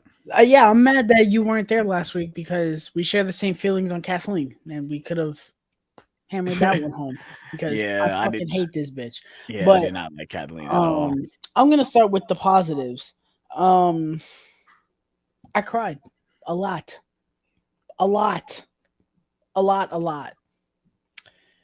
I said this in my review. I don't know if this is true. That was the first time they've ever shown a child get fucking murdered like that on TV. Talking about where Henry shoots Sam? Yeah. Yeah. I saw that and I fucking lost it. Yeah. It was just it destroyed me when that happened. I was like, oh my God. It was now my one itty bitty nitpick was that the episode kept going after that. Yeah. I wish that it would have been like the game, right? Where it ends, yeah. It would just. I thought that would have been perfect. The little part we got after that was fine, but yeah, they dig the graves. So let's jump into the best part, but let's start at the beginning. So we pick up. It starts off and it's like showing Henry, right? It does a flashback basically of leading up to the events of the ambush. So we see Henry is living with some guy in his attic and he's basically on the run. This guy was the guy that was with Kathleen in the other episode 4. Yep, he got captured. So they tied that together. Yep. And he's basically on the run. He's trying to figure out how to get out of the city. They got a whole bunch of food. They got a whole bunch of cans. Like, okay, we can fucking live. We can we got this much food last for like what he said 4 days. So we got to make sure we get out of here by this time. They end up not doing that and they run out of food. The guy leaves and he doesn't come back for like a day. Henry and Sam is like, okay, we got to get out of here now because we ain't got no food. We got to fuck out of here. I do like their dynamic within all this. He does feel like he's the older brother. You got to take care of his little brother.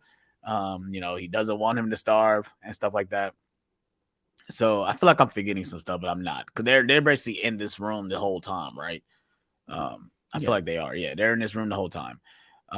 Then they have nice little character moments. I guess he's drawing. He likes to draw. And like I said, he is deaf, but I love that. I love that he's deaf. I love that. And then so we get to now they have to leave. And I think this is where they hear the gunfire at this point when they about to leave. They start hearing the shooting. Yeah. Like they start hearing the shooting, and he noticed Joel shooting the guys, and he's like, "Oh, this might work out for us in the end." And then we get to Henry and Sam breaking into the little place to stick them up, and then now we're back to the episode, how the episode 4 ends. So go ahead, Tyler. So after this, they basically this part of the game is just this is the part where Sam and Henry and all of them they're intermingling, hanging out. I thought everything with Henry and Sam and Ellie was honestly beautiful. Yeah. They changed this too that The Sam is like age. the age. And well, I think I prefer the game a little bit more because it means more that Ellie found someone her age. Yeah.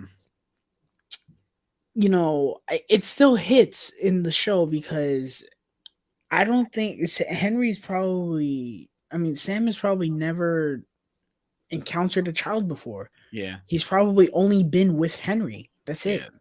In the inside the episode, after you watch the episode, they do like a little making of.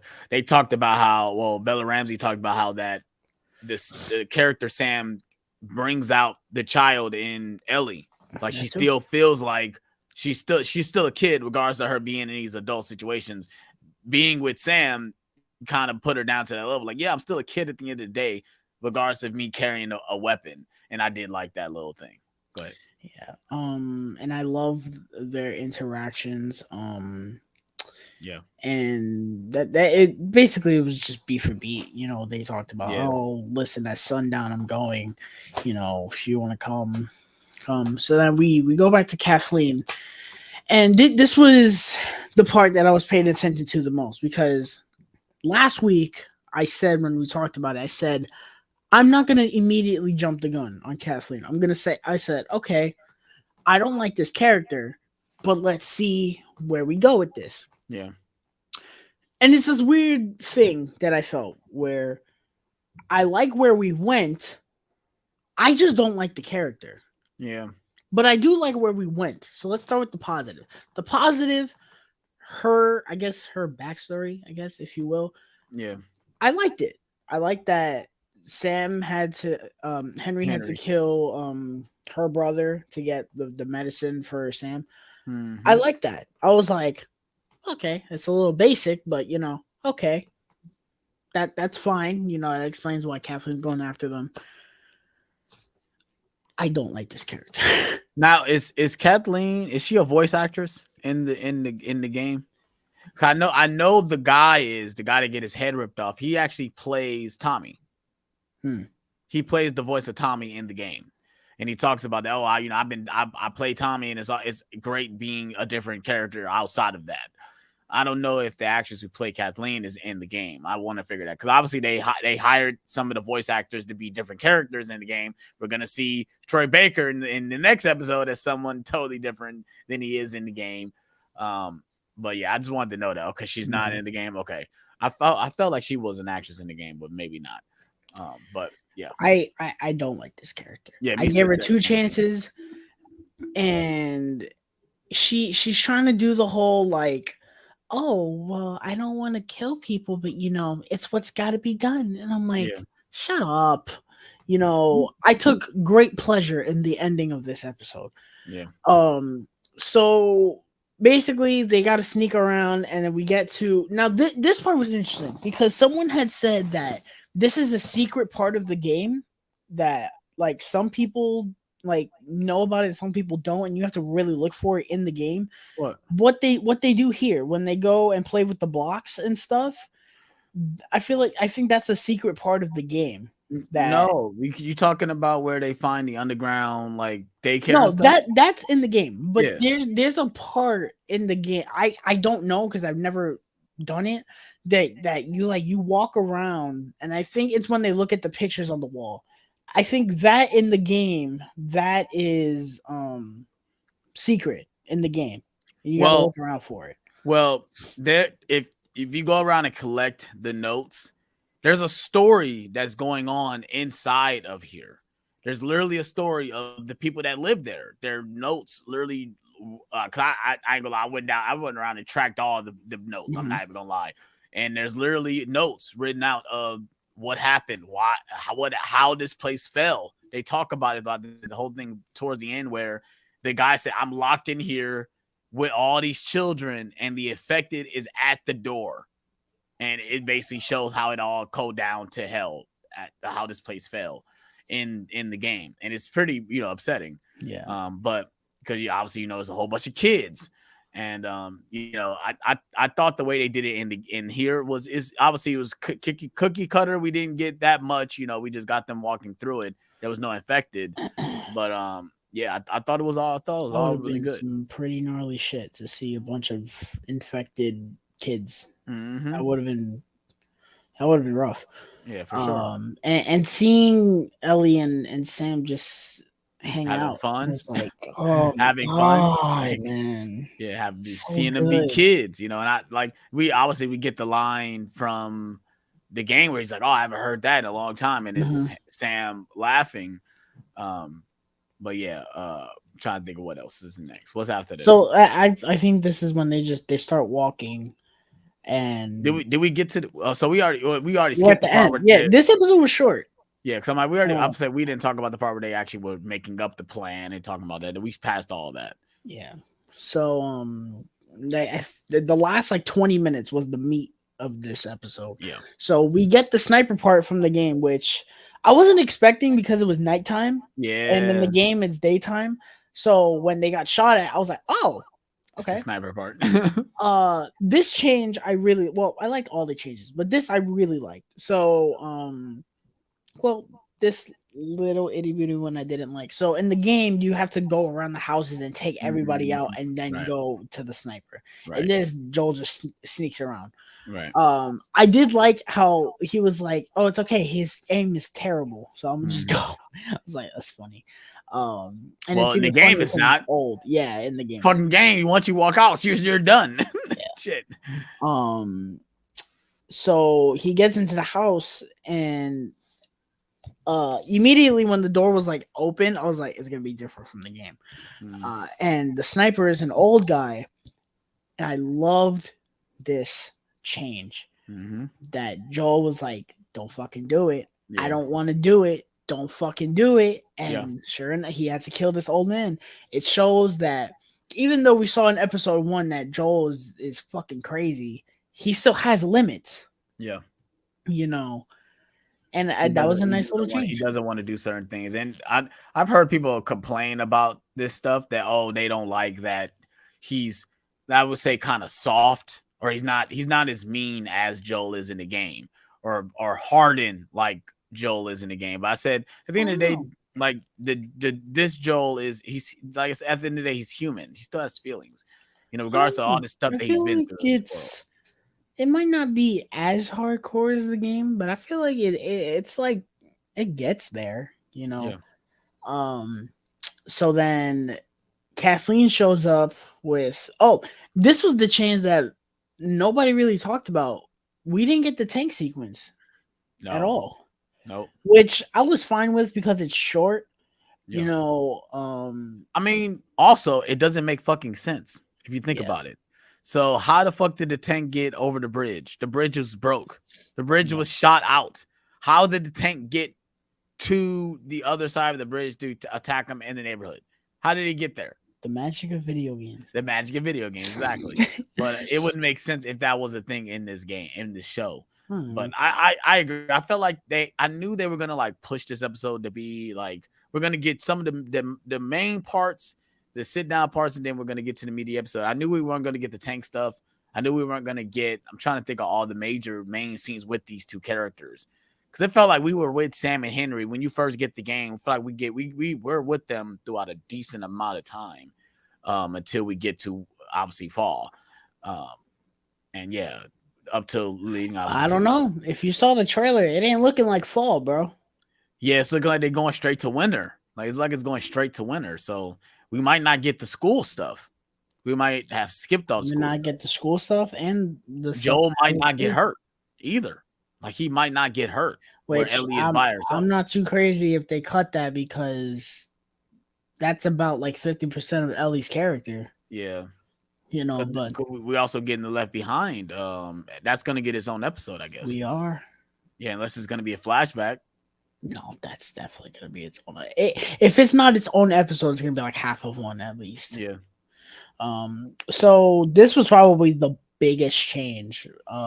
Yes. So Kathleen gets them, and she's, oh my gosh, she has them by gunpoint.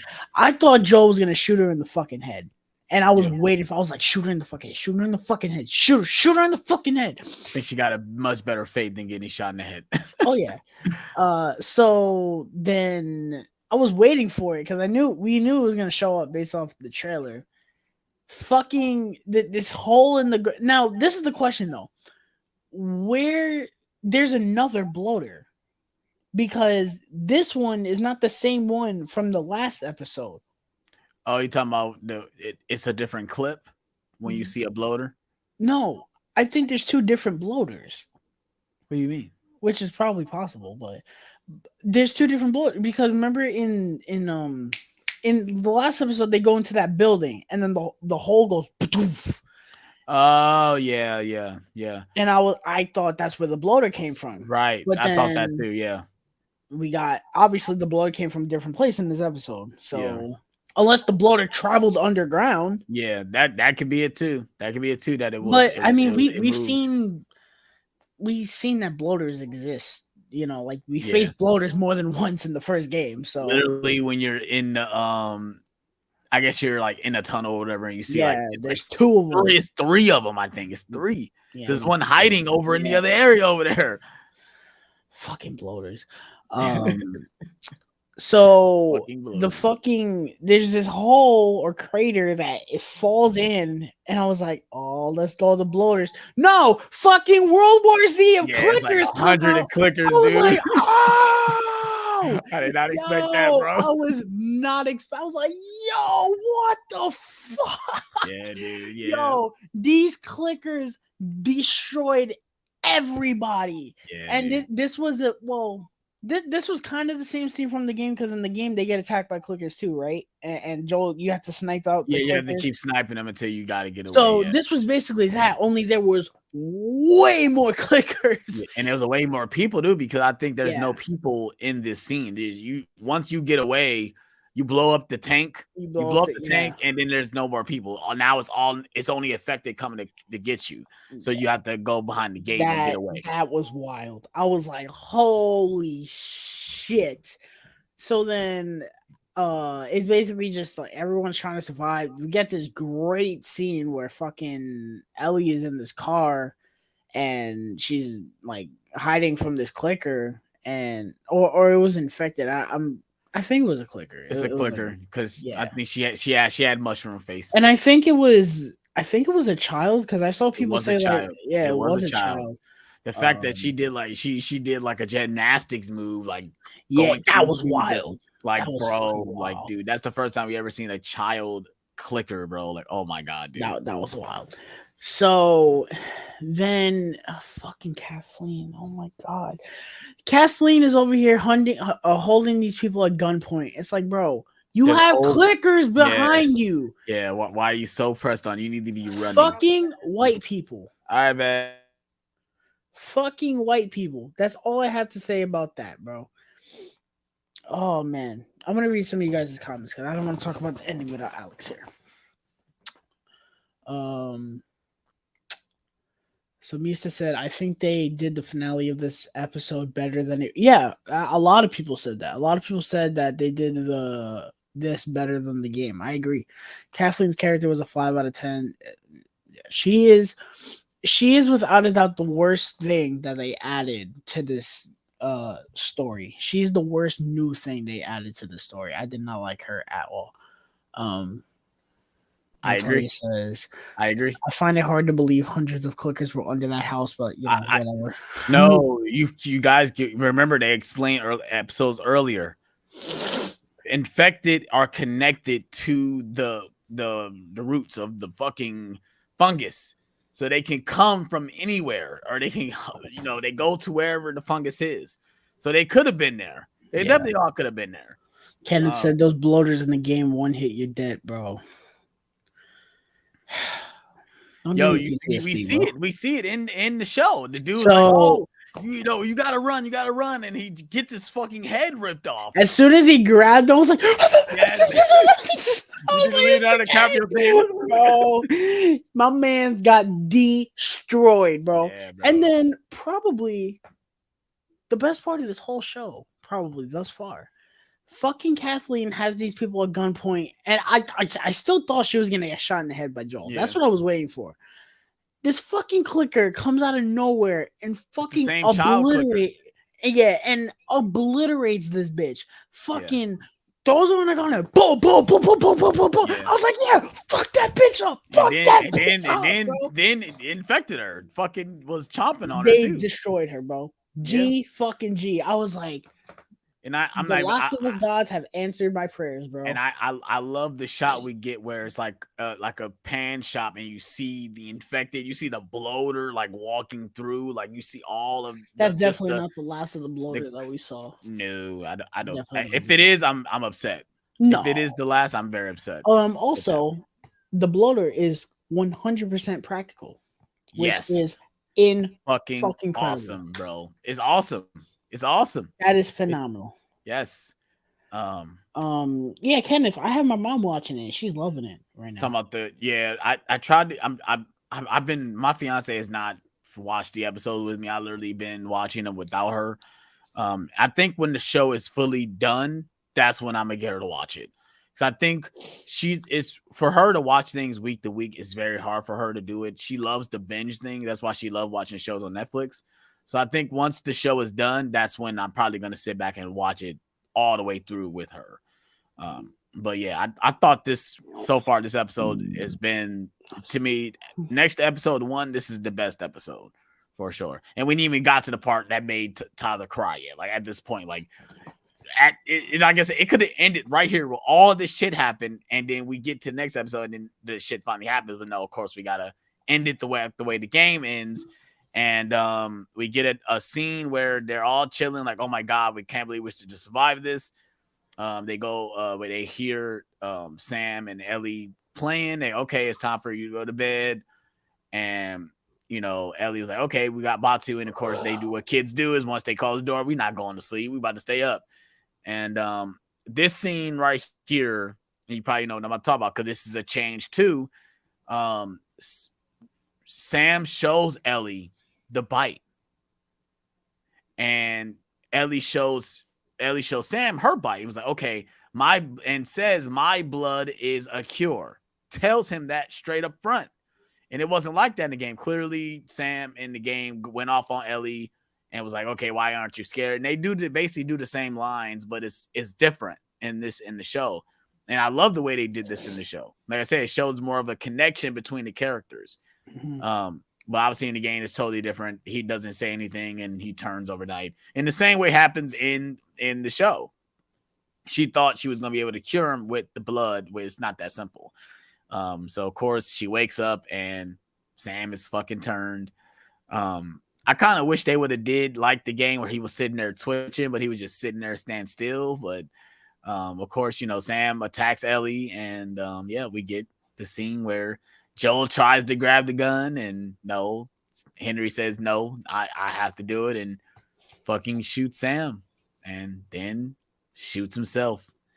And I think this scene, for one, the actors who played Sam and Henry, they were great. They were great as the characters. And I think with this ending, the way these characters to their demise, I think it was brilliantly sold. It really did touch me. It didn't make me cry, but I felt that emotion between those characters and everything that was happening in the moment. Go ahead, Tyler. Yeah, it was just, oh man, when he shot him, I fucking lost it, man. I just, I could watch a John Wick movie, see John Wick fucking kill like 80 adults and have it be no problem. But, immediately when you turn it to kids, it's like, Jesus. I mean, the fact that he had to kill his own brother, like he had to shoot his little brother that he had to protect, and he didn't protect him at the end of the day because he ended up turning into a fucking infected. It's like, how would that affect you? And that's the way it affected him. Is like, my goal was to protect him, and now my goal is done. There's no point of it being on this planet. So obviously that's why he offed himself. I thought it was very well done, man. I thought it was brilliantly done, actually. So we got this was in the game, right? When they buried them. No, so when this happens in the game, it goes to black, and then we go to fall. Tommy. And then we go, they're immediately going to Tommy's spot. We don't see them get buried, which I do think this is a nice addition because yes, they would do this for them, regardless of all this. They just met them, but they done went through this traumatic experience with these characters, and they seen them die right in front of them. Of course, they will bury their bodies so they can have they wouldn't just leave them there. Yeah. I love that Ellie writes on the thing, says "I'm sorry" on Sam's grave. I thought that was pretty good too. And obviously we get the shot in the trailer. We see Joel looking down and we see Ellie walking away. But yeah. This part isn't in this is another different thing they changed, which I do like. And I mean, yeah, and then they walk away, and then that's the end. Mm-hmm. We get did you watch the next on episode? Yeah. Yeah. So they get to Tommy. That's pretty much it. They get to Tommy. It kind of looks like that the area that they're in looks like part 2. Yeah, it looks like Jacksonville in part 2. Yeah, which okay. I have some concerns. I'm sure they will make it work. I see snow already, and I'm like, okay, that was because even when they get to Tommy, it's no snow. There's not snowing there. Yeah, it's fall. It's not. It's fall, right? So my guess, like I said, they're skipping this. They're immediately putting the Tommy stuff in the same episode with the Hunter stuff, which I don't want that. But we're episode 6, right? We have 6. Yeah, so we still got a deep. We still got what? 6, 7, 8, 9, 4. Yeah, 4 more episodes. So that means that's what I'm saying. And axe one off because it's gonna be left behind unless they don't do it in one whole episode, which I don't. Right, unless it's just flashback stuff. I feel like they're gonna do. I don't know. I feel like they would do like the Bill and Frank thing, give it a whole hour and 15-minute episode. Right. Which I'm fine with, but yeah, for sure. I agree. My thing is I feel like something is gonna get sacrificed. I do feel like if they get rid of anything, it would be the school part. Yeah. Which I love the school part. That's one of my favorite parts in the game. But besides him getting hurt, I ain't gonna lie, when I first played that part, I said, fuck. What's gonna happen now? Then obviously we play as Ellie. I'm like, okay, this makes sense. I ain't gonna lie, I did not enjoy playing as Ellie for the first time because she's not big and strong like Joel, and I can't do certain things that I was used to doing with Joel. Man, that shit was so aggravating, bro. And it doesn't matter. It don't matter how much you press square. These grown ass men is choking you out. It does not matter. But yeah, I agree. I think the school stuff is gonna get axed. We're immediately gonna go straight into winter. Now in the Left Behind DLC, Ellie, they keep, like I said, it's flashback stuff. So Ellie is doing something in the middle of her remembering the Left Behind stuff. She's literally doing something in the winter time at the same time as her remembering this. I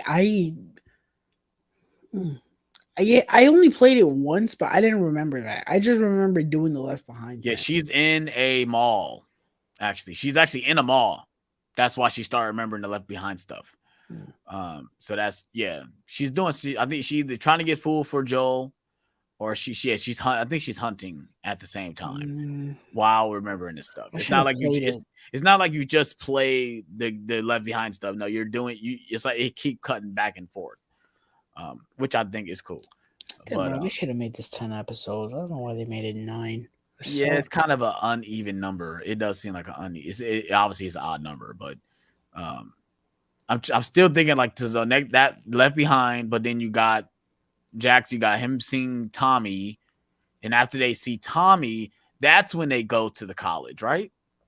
Well, no, they also have to do the part which this is the part that I'm looking forward to the most, other than the hospital, when she runs away and they go to the ranch. That's what I'm saying. That's before the college stuff. Yeah. So maybe we might get it. I don't know. See, I feel like they're kind of pushing this stuff kind of fast because after the college stuff, we get the winter stuff. That's when we get the hunters.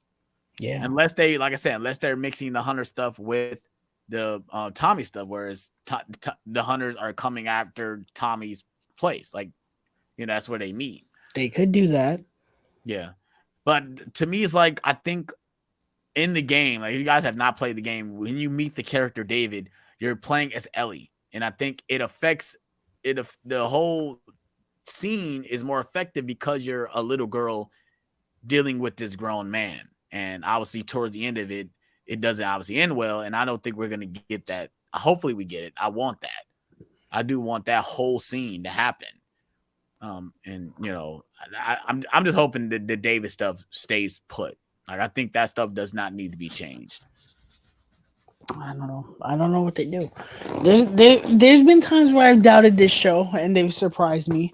We doubted I doubted it a little bit. The Sam and Henry, I was like, are they gonna do everything in this one episode? And they cut a lot of stuff out. Like we didn't get the sewer parts at all here. I think that was warranted though. I think that was warranted though. Because it's funny, once they went down into the tunnels, I'm like, oh, here we go. We about to get the sewer stuff where they get split up, and Joel had to deal with Henry, and then his worth because he's deaf now, so he has to deal with that too. Like, but of course they don't do that. Which, if that was there, that could have been kind of funny. Yeah, for sure. But they cut the right stuff out, so maybe they'll do it with this. Maybe we're sitting here saying, oh, we want David stuff, but maybe they cut it out and maybe it works. I don't know, man, because I feel like the David stuff affects Ellie towards the end of the game. Like, there's a moment where Joel is walking. They're walking through. They get to Salt Lake City and they're walking, and she's silent. And Joel is talking to her, and you can see that it took a toll on her, going through those events. And I think that's important, especially for the character of Ellie. But I guess we'll have to wait and see. Notorious asks when's the next episode. It's next Sunday, this upcoming Sunday. They premiered it Friday because they didn't want to go against the Super Bowl, which it's understandable. Everyone's watching Super Bowl. They don't give a fuck about The Last of Us at that moment. So which me and Tyler, well, Tyler said earlier, I kind of wish they would stay on Friday, because Sundays kind of suck watching this episode, knowing the next day I got to go to work. So I would love going into Friday watching this episode, didn't have to talk about it Saturday or Sunday, but we obviously can't do that. So, but yeah, you got any more thoughts on this episode, Tyler? No, man. I just fucking incredible television as per usual for the past 5 weeks now. We haven't hit a speed bump. What Kenneth, what's your question, bro? Go ahead and ask away. But yeah, I agree. I thought this episode was fantastic.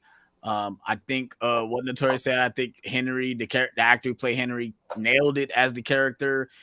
They did change up that too. I guess we didn't talk about that either, that Henry was involved with the city. He wasn't just a bystander going through the city. In the game, that was what it was. He was with a group of people and they were going through the city and they got ambushed, just like Joel and Ellie. But it's not like that in the show. Henry actually lives in the city. That's why he's able to help Joel get out. But I really enjoyed the episode. I thought, like I said, I do agree. Kathleen is probably the worst thing in this episode. All her stuff was just trash, for real. But yeah, and it's funny because I understand why they tried to do what they did with her. They wanted to not just have these group of bandits be bandits. They wanted to put a face with it. Like, okay, this is a organized thing. It's not just people out here living and being savages. Because in the game, when you're going through the city, it doesn't feel like all these people know each other. It just feel like the city is just rammed with bad guys in the city doing terrible things. It don't feel like they're all organized or whatever. Well, at least you don't know who is the leader. What kind of question you got? Do you think Joel and Henry already knew Sam got bit before Ellie did? No, I do not. Just from the reaction of when he burst through the door, and after Henry shoots him, he was surprised that he had to shoot him. If he already knew he got bit, he wouldn't be surprised that he had to kill him. So, yeah, that's just my thoughts on that. You got any more thoughts, Tyler, before you move on to our final topic of the day? Nope. All right. If you guys have seen episode 5, let me know what you thought about in the comment section below. And let's move on to our final topic of the day. And of course, you guys know we're physical media collectors, and it's time for the Blu-ray collection update. I'm gonna let Tyler go first so he can show us what he's picked up recently, physical media wise. So far, this month has been kind of trash, at least in my opinion. I think we only got really one good thing. And you guys already know what that is because I did do a video buying it, but I think this month has been pretty trash so far. So go ahead, Tyler, show off what you picked up recently. So the first thing I got was something I should have had 2 weeks ago. Fuck Best Buy. But Lilo and Stitch, I wish this had a name collection, but I guess the 2 movie collection. Lilo and Stitch is my number 4 favorite Disney movie of all time. Nice. I absolutely love this movie. I actually like 2. I think 2 is one of the best Disney straight to DVD sequels that they've done. But yeah, the first one is fucking a masterpiece. One of my favorite movies ever. I absolutely love it. Next, we got something me and both Alex got, of course. Black Panther Wakanda Forever, the Toko Khan, Namor, whatever, steelbook. This is the only version of this movie that I wanted to buy. I do like the 4K slip a lot, but I had to get the MCU steelbooks, and I do love this steelbook, and this movie is incredible. Then I got this 2 weeks ago, but I didn't show it off because I felt lazy, to be honest. But got Serenity. I got this for like $9 at Book Off. For those who don't know, this is the sequel to Firefly after that show got canceled. I guess they revived it with this movie. I don't know. I've never watched Firefly. I only bought this honestly because this was cheap. I will watch Firefly before watching this movie, obviously, but yeah, the steelbook is really dope. So why not? And the last thing that I got was this awesome Warm Body steelbook. I've never seen this movie, but the price was good, and this steelbook is freaking raw, and it came out just in time for Valentine's Day. But yeah, that's all I got. This month has been beyond the word dead.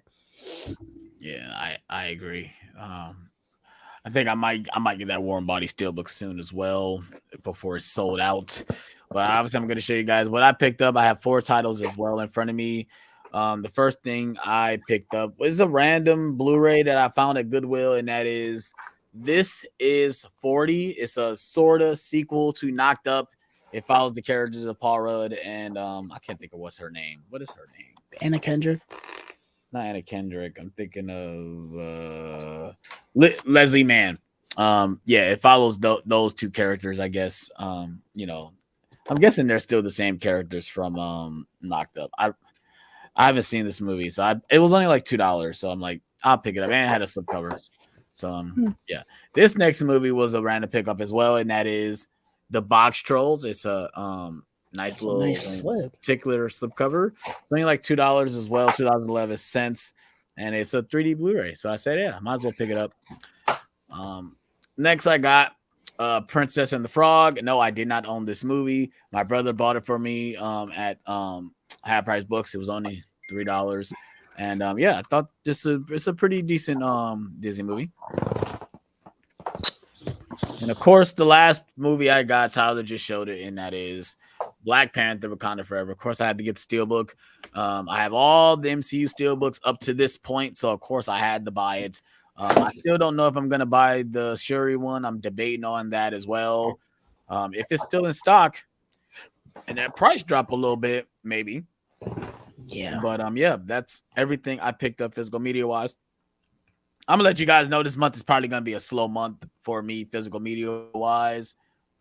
So towards the end of the month, I'm probably gonna have about 6 or 7 titles. Who knows? I might be going out to some stores this upcoming Saturday. We'll see, for one, how the weather is, and 2, if I really feel like it. I know I want to get Hogwarts. That's the one thing I do want to get. So we'll see how that goes. So yeah, Tyler, you got anything else you want to add before we close out of here? In terms of Nerd Talk, we will be giving you guys a double header. Yes, sir. So Sunday, this weekend, as you guys know, Ant-Man and the Wasp: Quantumania comes out this Friday. We will be doing Nerd Talk on Sunday, covering that and I think it'll be just that. And then next Tuesday we'll be back here talking about Last of Us episode 6. That'll probably be a very short one because we'll probably cover unless they drop something on Monday, but I don't know.